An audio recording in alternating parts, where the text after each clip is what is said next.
Imbes nga mabuteng dahito nga barito, kaya ayaw na pekit ding igaman ken ay ayamen dagito nga kobra iti barangay Agitap iti Iliti Solsona, Ilocos Norte.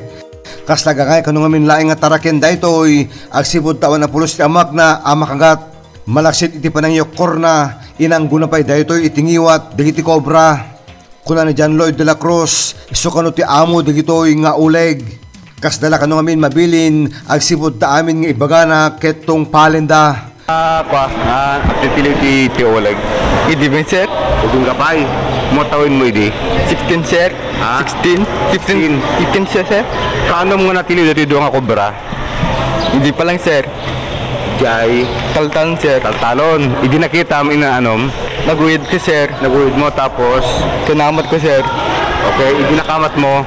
Minipit ko sir. Handa ka ginagat? Sir. Apay hanggang mabuteng kasi napamay binsitong pay. Sir. Saan nga mabutong sir? Hanggang mabuteng. Kung naman mabutong? Ay, di ulit ti mabuteng. Sir. Handa ka po sa kagaten? Sir. Apay, inananong ta na amo dito yung kubra. Sir? Inananong tapin na amo da? Nantugot ko tawa sir. Tutugot ko. Tutugot mo lata. Loda ka di balayo, bulusam met. Sir. Handa nga pumanaw? Sir. Apay. Ang tanala, sir? Ang tanala? Sir. Ano ti ipapakan mo? Bao, sir? Bao. Tuntukak, sir? Di balayo handa mabuteng? Sir. So, barkadam ti dong uleg? Sir.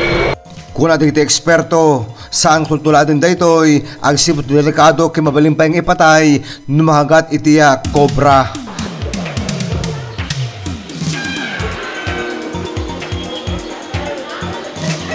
Para iti balitang Ilocos Online, Dennis Gabriel Alipio.